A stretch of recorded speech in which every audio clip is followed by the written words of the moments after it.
Welcome to the Safety Doc Podcast with your charismatic host and prominent safety expert, Dr. David Perodin. Be entertained and informed as the Safety Doc discusses both best and bizarre practices in safety preparation and crisis response.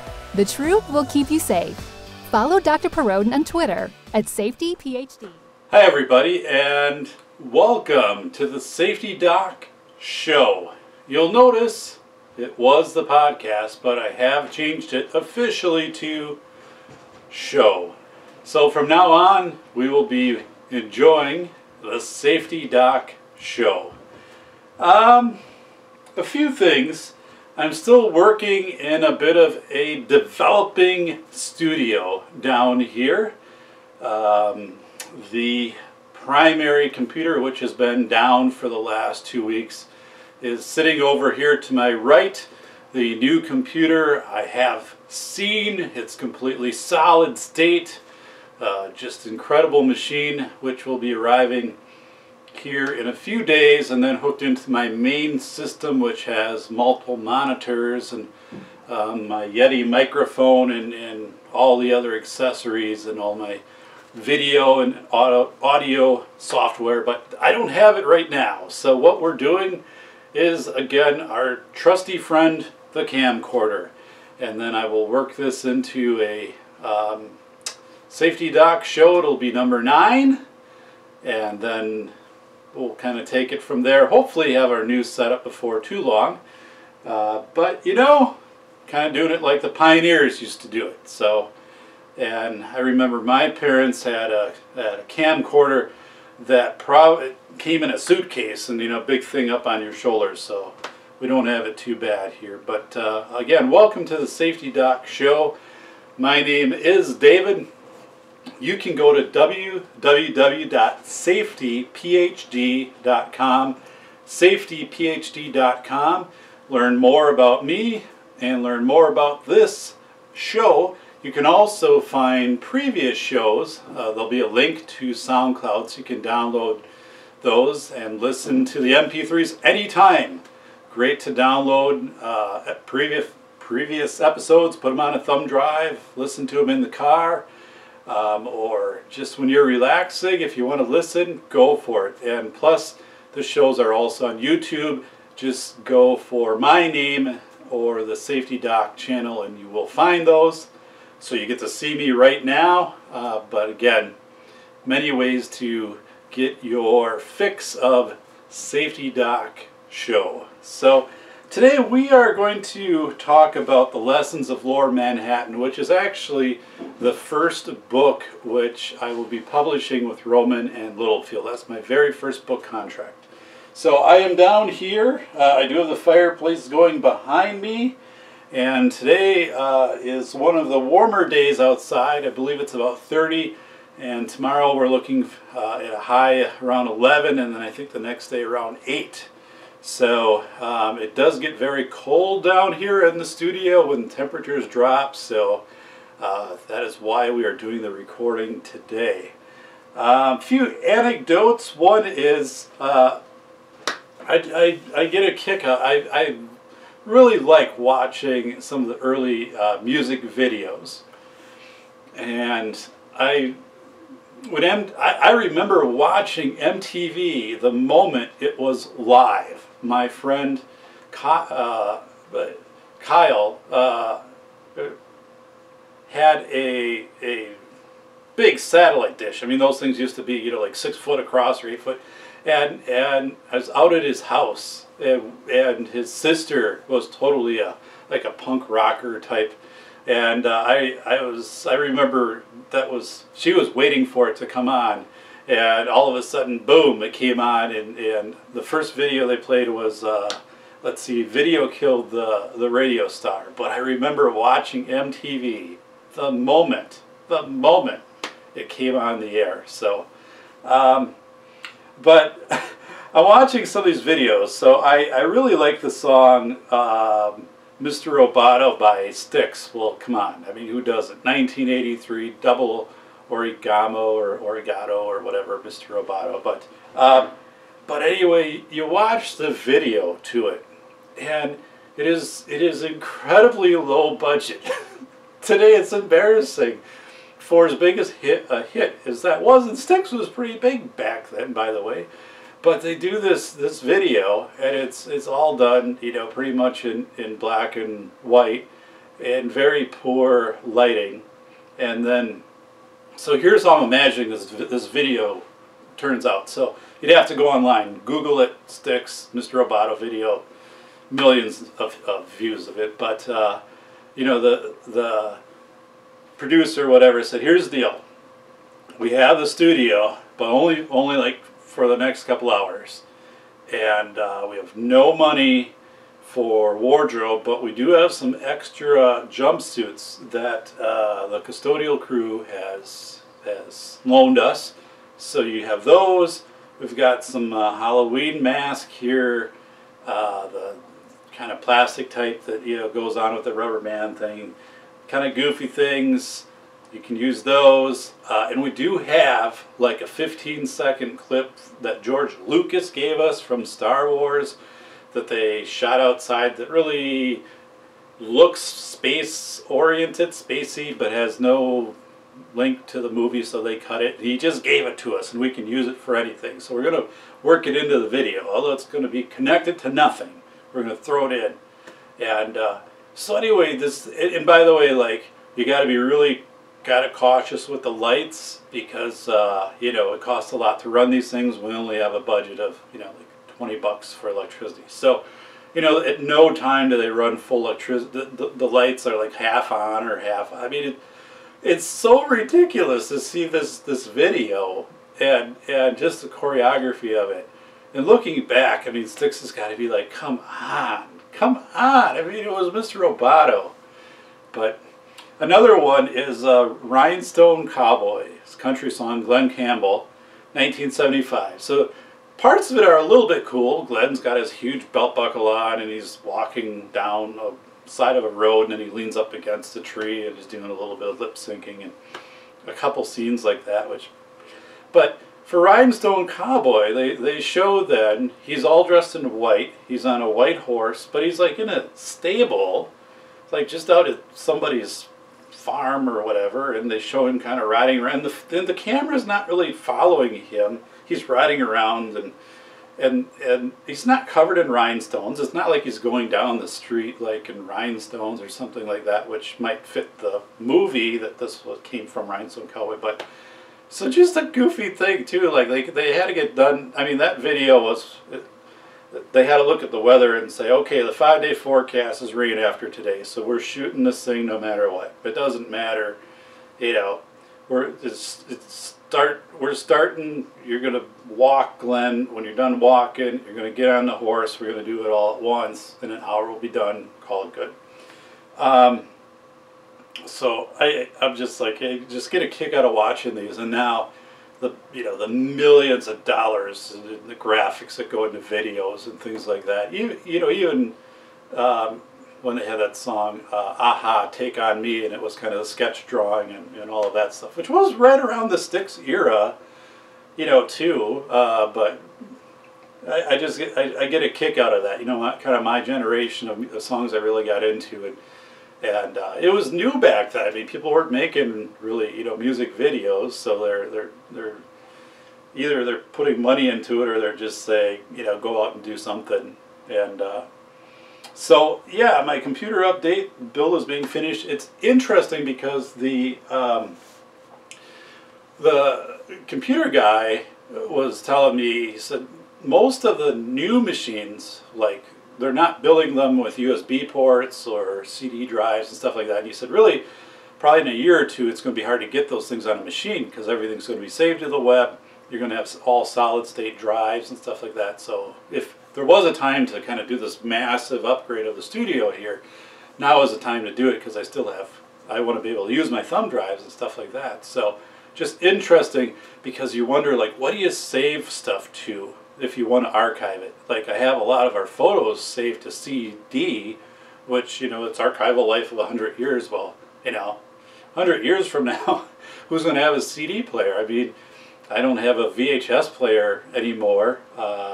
or cassette. Granted, digitally it shouldn't degrade, but it's going to be one of those perpetual things where you're always going to be fighting to stay current with whatever format is still accessible. So and something strange. So for years I never checked the tire pressure on any vehicle that I owned, and now the vehicles come with the tire pressure gauges. So in winter in Wisconsin, the tire pressures drop because the air condenses in the tires, and then a little light comes on, tire pressure. So get out, check the tire pressure. Sure enough, gotta get out the pump, add some air. And I just I've gotten in this habit where I do it on a pretty regular basis. Like I'll take one of the cars out, go around, and it has the little digital thing inside too, but I actually take my measuring, my air pressure or air pressure gauge. I'll measure it, and then I'll pump in. But something I never did before, so I'm 45, for 44 years of life. Well, I wasn't driving obviously till I was 16, but it care less. It didn't matter. I never had a problem with it. In college, my car would sit outside the apartment for a week at a time, and I wouldn't drive it. It'd be 10 degrees below zero, and you just went. And I remember too, I had one car which was kind of my race sports car type thing, and it had racing tires, Kelly raised white letter racing tires, which looked pretty mean, but you had to keep the pressure really low on these tires. That was just the way that they were made, so they had the grip.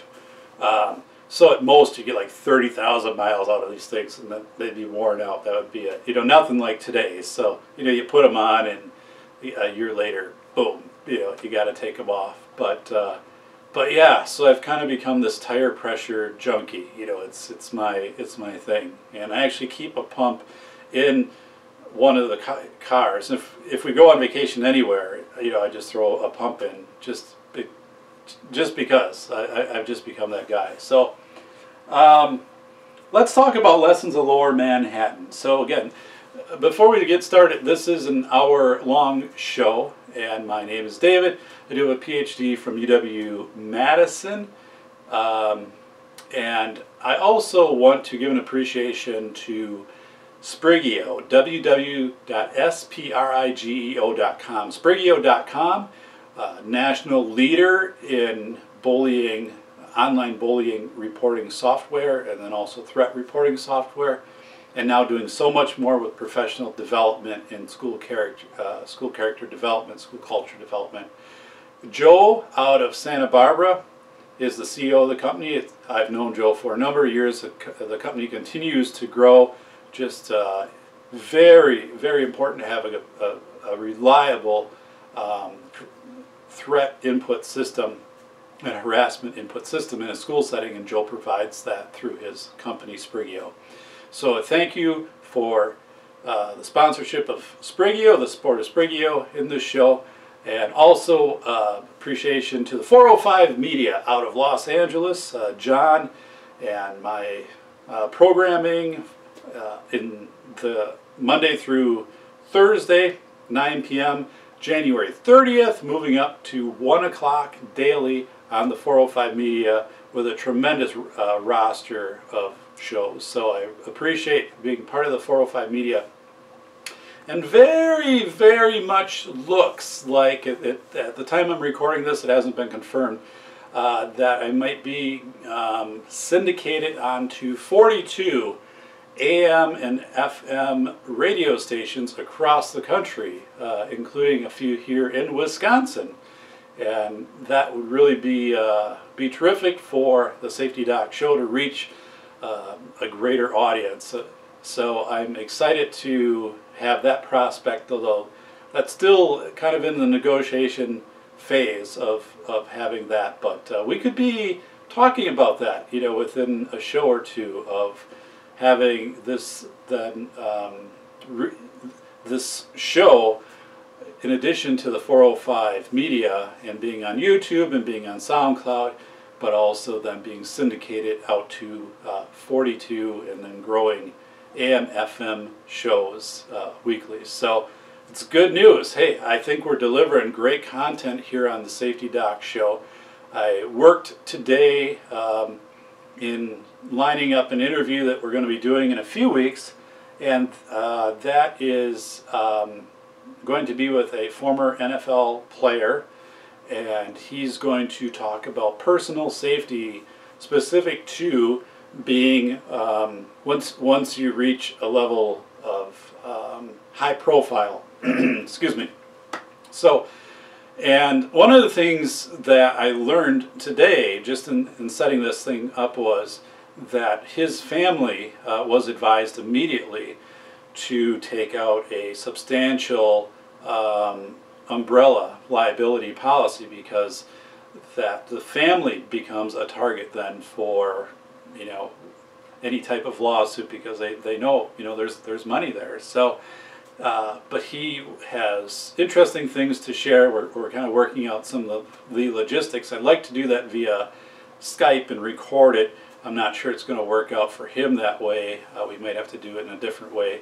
He does not live in Wisconsin, so he lives southern part of the U.S. where it's nice and warm, you know, with his family. But that's going to be a really interesting interview because again, it's all of these things that no one really talks about or mentions, especially, you know, when you have that high profile that you assume as a professional athlete. But think about it. I mean, it could be if through a job promotion, it could be through, you know, if there was a known inheritance or some legal settlement or whatever. I mean, anyone. I mean, winning the lottery is a little bit out there, okay? I knew someone that won the lottery once, though.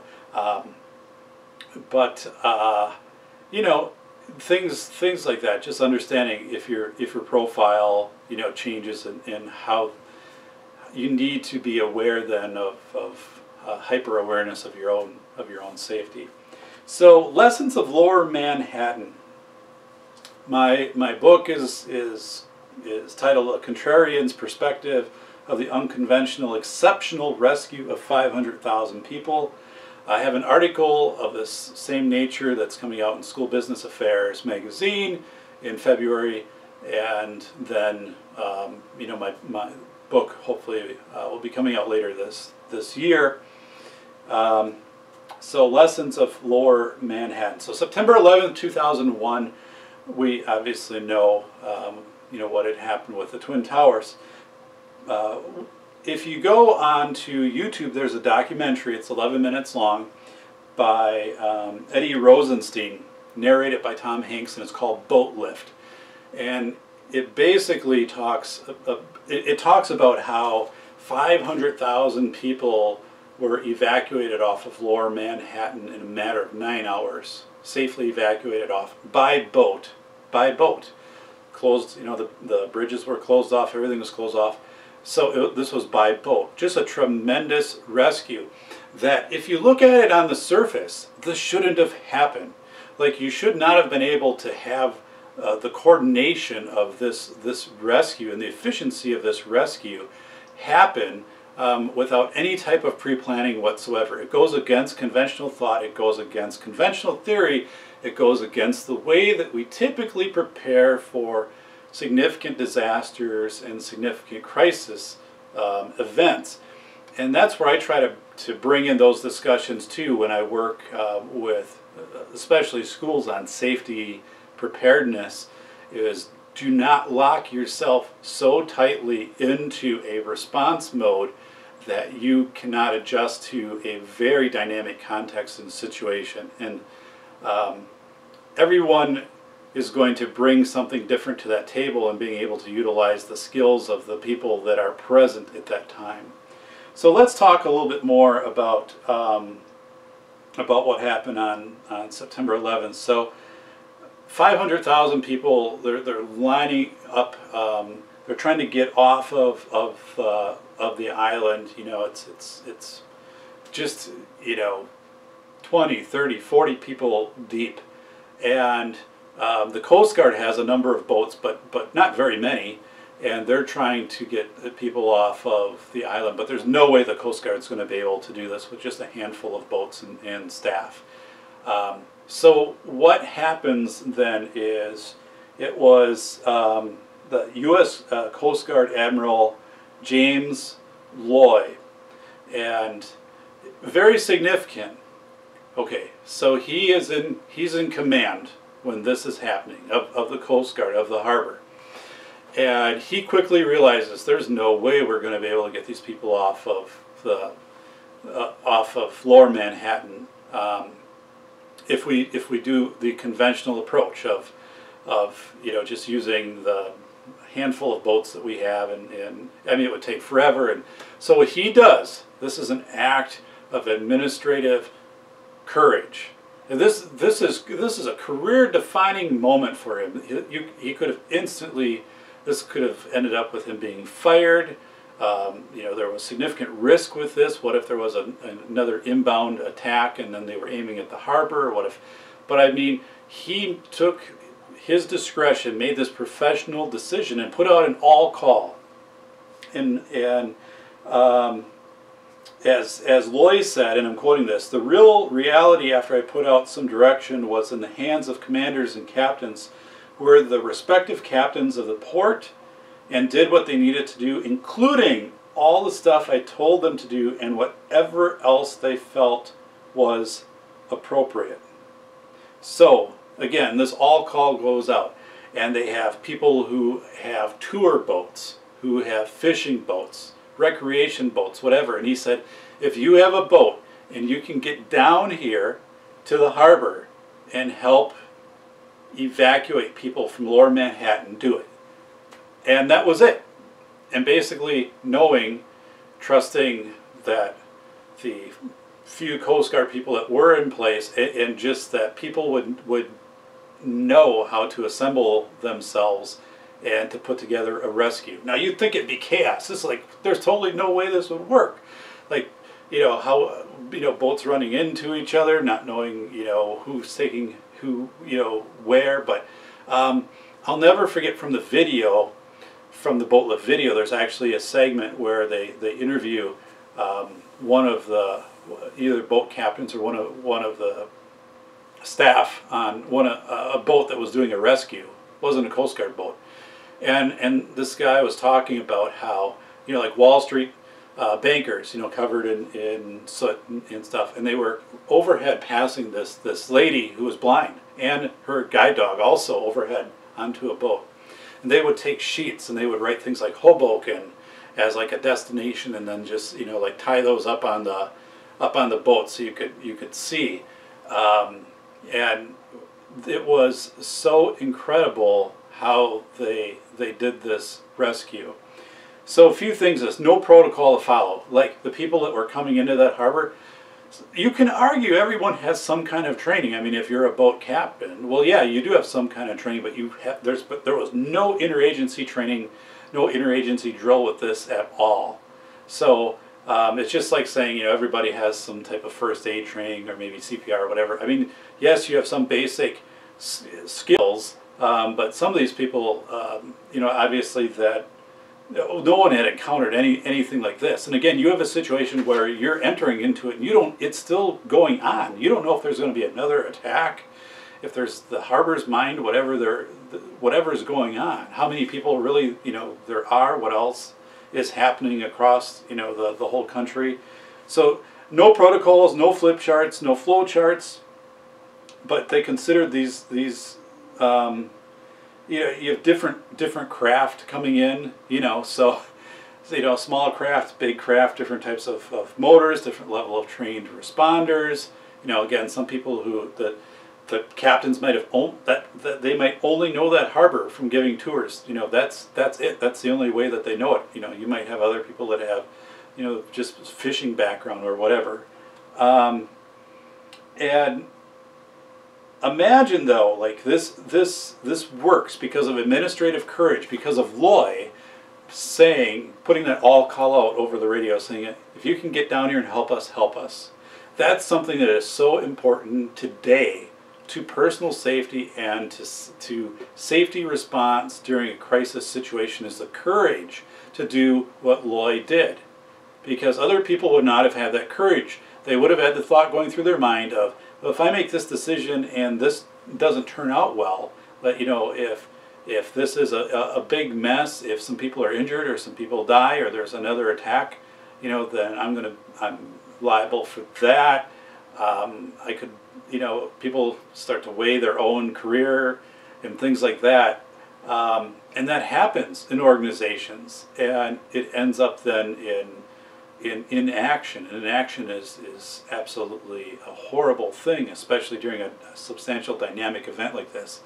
But Loy stood up and made the call, which could have ended his career, but it didn't. It saved countless lives and evacuated 500,000 people in 9 hours. Something like that had never been done before. So, why? Why did that happen? Responders were given permission to exercise discretion. So people were, Loy had their back, first of all. If you're responding, you're responding because of Loy, and Loy believed that the Coast Guard and ultimately the military, the government, people would have his back. So people felt comfortable using their professional discretion. And people are going to typically make the right choices. I mean, that's two. I mean, we're smart. You and I, we're going to make the correct decisions in the moment. Responders were not attempting to make responses that aligned to scripts. It wasn't like they had to meet first and say, okay, we're going to do things like this way, or like they had to, well, everyone had to go to a certain flip chart that would have just been issued or something like that, or wait for specific orders to come out from one central location. Didn't have to deal with any of that, because again, you then would try to be matching that document to a dynamic context and a dynamic situation, which wouldn't have worked. So get rid of it. It didn't matter. And it would have been much more harmful had they tried to match to some scripts in this case, because it would have taken more time. And again, you wouldn't have had a fluid response had you done that. Responders were effective in sense-making in the midst of evolving and uncertain contexts and situations. So people could see what was going on, and they could also make decisions in the moment on areas that were best to load, areas were best to drop off, discovering, hey, sheets are great, they're white in a can of spray paint, and we can start passing that word around of, how to indicate where we're sending some of the boats. So, yeah, sense making in the moment, being able to adjust, looking at where the other boats are lining up, lining your boat up accordingly.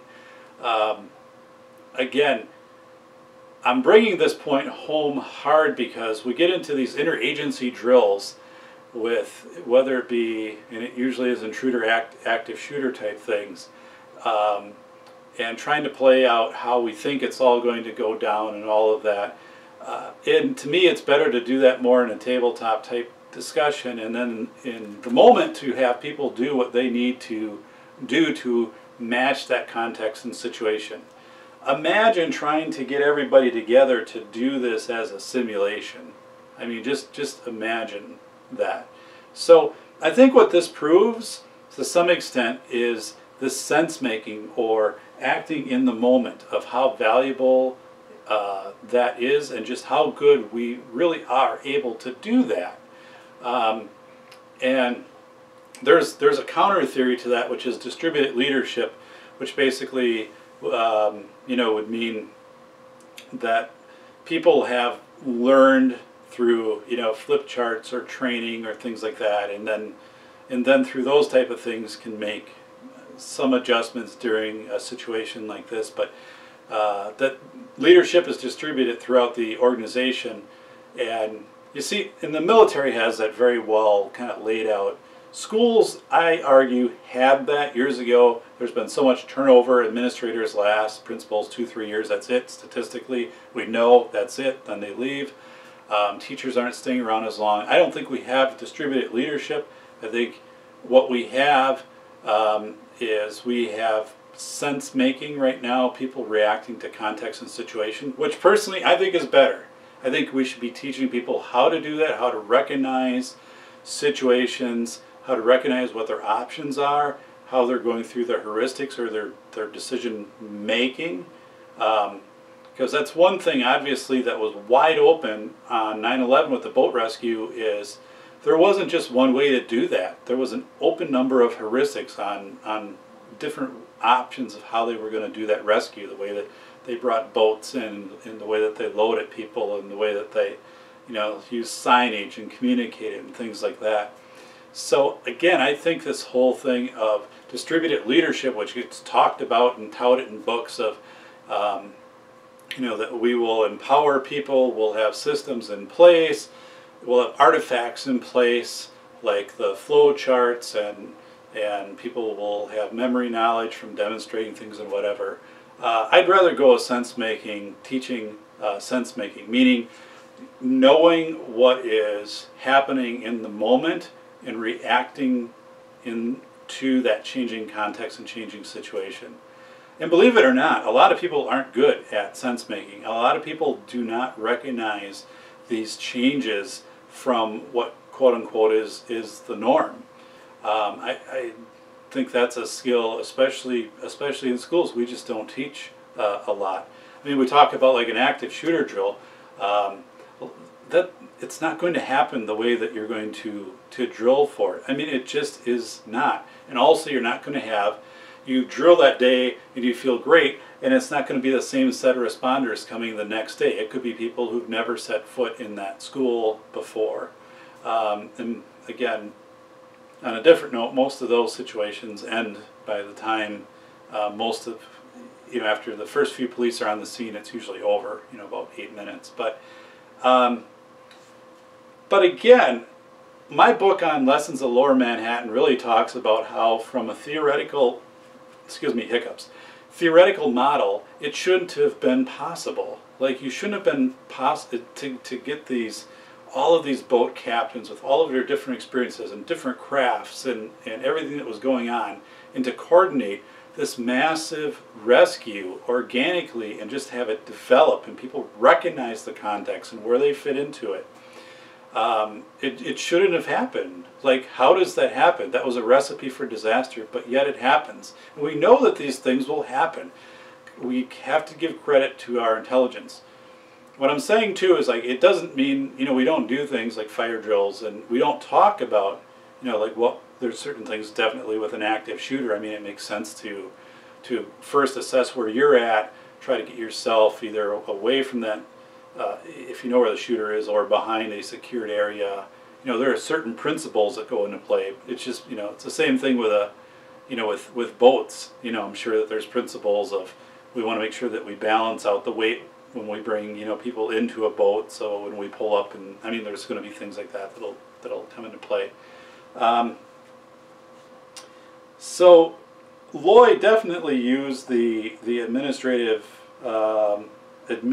courage, and let's talk a little bit more. So throughout history, the ability to exercise discretion in the best interest of others appears strongest in situations in which the person making the decision feels that the greater organization will vindicate the decision. So again, with Loy, he believed that making that decision to do the all call was, one, the right thing to do, and two, the organization, being the Coast Guard, the military, the government, would back him. We also kind of see that, and I have the book somewhere around here, I don't know where it is, but in Captain Sully and the Miracle on the Hudson, and that wasn't necessarily, he was following what he understood and perceived to be procedure at the time, and felt, that the airline would have his back, which they kind of did, kind of didn't. They questioned, and did you really have to make the water landing? And of course, if you're the captain, and that's the conclusion that you come to, and to be second guessed like that afterwards, after you've done that and have done it successfully, had to be very, I don't know if demoralizing would be the word, because I don't see him as a demoralized person at all, but I think that reflects more on an organization failure with the airline of looking and saying, hey, our captain did what we wanted him to do. He exercised professional discretion in the best interest that he judged with the context and the situation. You'll never know that context and situation. People think they do, and I went through this a lot in my research when I was at UW-Madison, especially on the military side, military high-stakes decision-making. The military strategist would say, no matter what we think is going to play out on that battlefield, it doesn't play out the way that we think it's going to happen, you know. So the best models that we have, it doesn't happen that way. And I mean, there's millions and millions of dollars have gone into those types of studies. In the 1980s, there was a study, and I think I might have talked about this one before, but I'll just quickly hit on it again. The military was trying to figure out, you know, how their commanders go about making decisions, or basically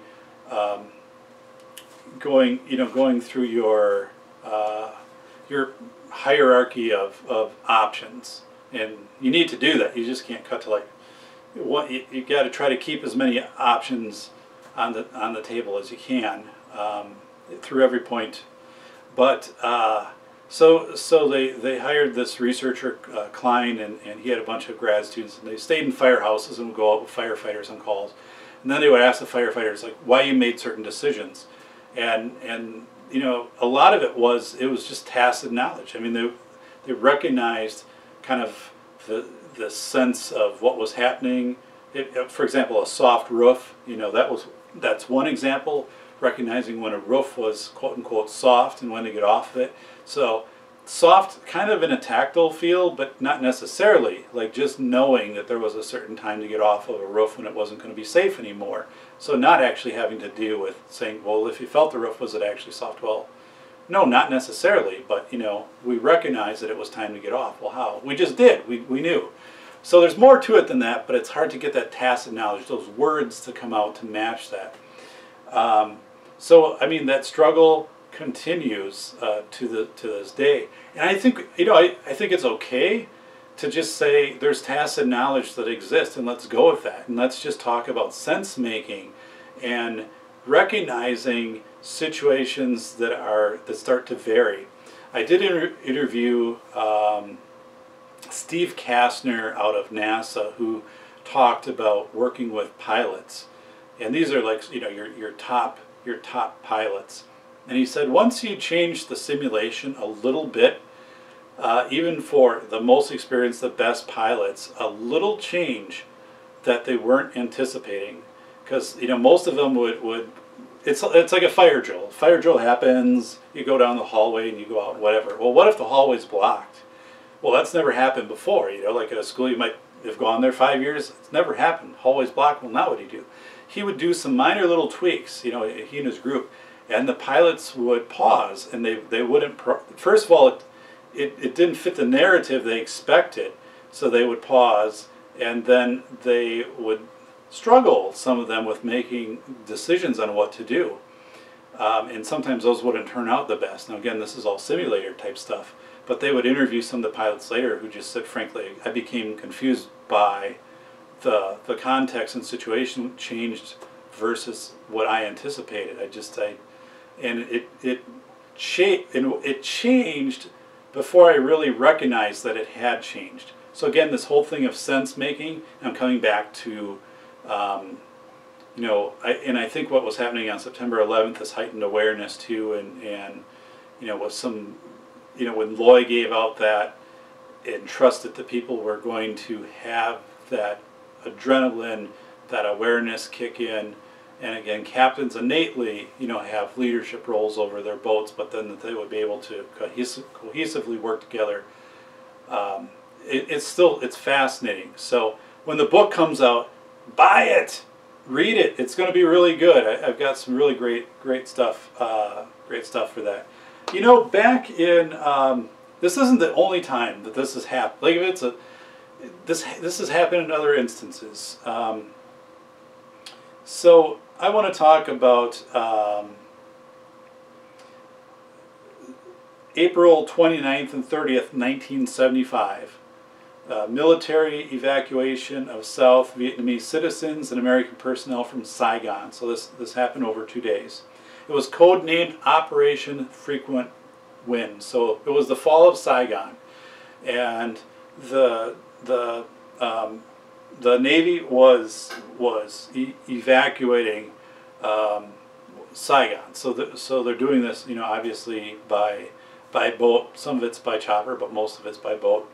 And what they realize very quickly with the rescue boats they have available is the boats are getting overwhelmed. Like, there's more people coming on the boats than the boats can handle. Boats are actually starting to lose buoyancy. They don't have any room left on them. So what the commanders did, or the captains, the boat captains, they said, we need to make more room on deck, and we need to get more weight off of our boats. So they said, push the helicopters over the sides. Push them over the sides. Helicopters into the sea. Boom, over the sides. And there's pictures of this. You can go online and Google it. Operation Frequent Wind, 1975 Saigon. And so imagine that, you know, you're making that decision, that there's going to be repercussions, but again, you have made a decision that you know somebody has your back. You're doing it in the best interest. You recognize you are close to that context, that situation. Your boots on the ground. You do what has to be done in that moment to save lives. I'll just take a little step back. There was a time, it was at Gettysburg, at the conclusion of the Gettysburg battle. So Lincoln got word of what had happened, that Meade had defeated Lee, per se. And then, you know, he tells Meade, you know, pursue Lee, like, keep going after him.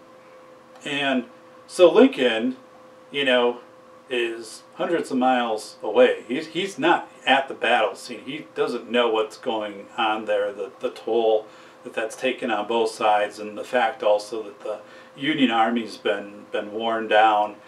And Meade basically was like, nope, you know, I'm here, you're not, we're not chasing Lee. That's not happening. So, because, you know, we need to regather ourselves and our supplies, and it's not at our best advantage. While, you know, Lincoln's trying to put an end, you know, we'll just chase Lee into whatever. And Meade was on the ground. He's there. He's boots on the ground. And that's something with Operation Frequent Wind, also boots on the ground, that the captains are saying, you know, do this. And they're also telling the chopper pilots, rescue people, you know, drop them off, and then take your planes and ditch them out in the sea. Imagine that. I mean, millions and millions of dollars. I mean, just equipment just gone, being pushed over. Here's what happened. So over 7,000 people were evacuated. The commanders that made the decisions to plunge the aircraft were not reprimanded. In fact, all personnel who participated in Operation Frequent Wind were authorized the Vietnam Service Medal, the Vietnam Cross of Gallantry, and the Humanitarian Service Medal. All that were involved. Amazing. And the right thing to do. The right thing to do. Because again, it was sense-making. It was in the moment sense-making. It was administrative courage. It wasn't some distributed leadership thing where the captains are getting back and saying, well, if we do this, this will maintain this buoyancy, or if we do this or whatever. Or someone's saying, we can't push this over the side. Imagine the trouble that we're going to get in. This will be the end of our careers and our pensions, and, you know, we'll be put, you know, in the stockade for doing this, or court-martialed. But it wasn't that. There was administrative courage. And my question to you right now is that administrative courage still there? we saw it on September 11th. So we do have a recent example, large scale, of it. And 1975 with frequent wind, but I'm asking, is it still there today? And is it something that has been so proven through these events? And there's one more event that I want to talk, that's just a short one here, but Dunkirk, France in 1940. This took about 2 weeks. 700 private boats helped 338,000 British and French soldiers that were trapped on the beaches of Dunkirk, helped them escape. So again, a massive rescue. Now you're talking over 2 weeks. And again, we're not talking about a military type rescue as much as a somewhat military directed, but a civilian executed evacuation. Excuse me, hiccups. So again, we have examples of administrative, of courage, of people who have not trained previously, who really, also then are faced with narratives that are very different than what they're expecting. Again, imagine that you're in Operation Frequent Wind, and you're the captain of one of the boats, and you're having millions of dollars of helicopters pushed over the side. I'm sure that's not what you thought about when you got up, that morning and had your breakfast. But still, people can make these decisions. We have this ability. What we need to do is we need to teach decision making. What we're teaching right now in schools, for example, is this high drama reaction stuff, and it's very programmed. It's very programmed if it comes to like an intruder active shooter situation. And then we even get into some things which I think are way over the top and inappropriate, such as training on how to disarm armed gunmen and things like that. When we know statistically, empirically, you're better off to either, first of all, take the second or two to evaluate what's around you, which nobody has in their plans. It's usually run, hide, fight, or there's different things. But the first step should always be that you take that 1 to 2 seconds to evaluate your context, because you might have a solution available to you that there could be a door 5 feet away that, unless you're evaluating your context, you're not going to realize that option is available to you. But evaluate the context. So let me talk about practice implications. So give staff permission to make decisions and use discretion. If it doesn't matter where you're working, give staff that discretion in crisis situations. It could be a boiler that it explodes in a building. It could be an earthquake. It could, a tornado, whatever it is. Give staff professional discretion to act in the best interest of themselves and their coworkers, or if it's school, working in the best interest of children. Best interest, in the best interest. There were 60 research studies done on the term best interest in legal cases, and it found that the term best interest, which is in educational law, was defined differently in all 60 cases. But if you were acting in the best interest, if you genuinely were doing what you felt was in the best interest to preserve your well-being and the well-being or of others, then that was almost always vindicated. Acting in the best interest, which is going to be context and situation specific. No one is going to be able to recreate that and tell you this is what you should have done, because they're not going to be able to understand what that context and situation is and what you felt at that time and what you had perceived, and also what you're basing things upon, what knowledge you have of the situation, what previous knowledge, experiences you have. So this whole thing of where we second guess of how things should have happened, that's just what it is, because you don't have context or situation.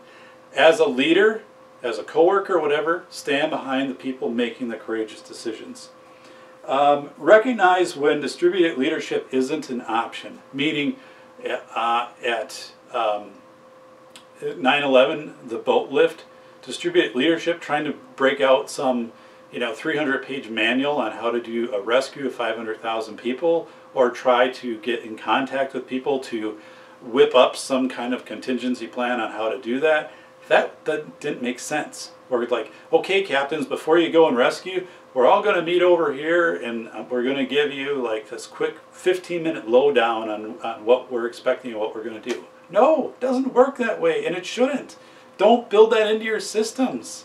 Don't build it into your systems. If it's a nuclear power plant, yeah, then you have systems like that, okay?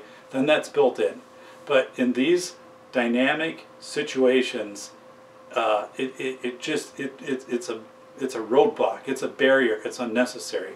I look at these flip charts on school walls, a lot of them completely irrelevant. It makes, there's some that, if you have a tornado that's coming, one is you're not going to get ambushed by a tornado. You're going to know the tornado's on the way. You're going to know where your shelters and your areas and things like that, so you can have that reference, which is good. But like an active shooter, that's a dynamic situation. If let's say a boiler explodes, or there's an explosion in a room, a chemistry lab or something, that's a dynamic situation you're going to have to analyze and respond to. All right, I have 51 minutes. I'm gonna run us up a little over 60. If I have to trim it back, that's fine. Okay, so I have found similar crossroads where people needed to draw from their experience and at the same time be open to doing new things. So again, let's talk about the boat captains, their experience. They might have been out in rough waters, navigating. They might have had times when the harbor was very busy, for events, or even if there were dignitaries, in the area, things like that. So you need to draw off your experiences, but also be open to doing new things. New things, that's the thing, new things. This would be vital during an unfolding safety situation to ensure that contextual factors are continually processed and individuals' responses are adjusted to match their environment, which the sailors in Lower Manhattan did so successfully on September 11th, 2001. The underlying question, so we talked about lessons of Lower Manhattan. The underlying question is whether we should continue to prepare people to execute rote actions in situations we expect to be unpredictable, chaotic, and dynamic. Okay, that's the question.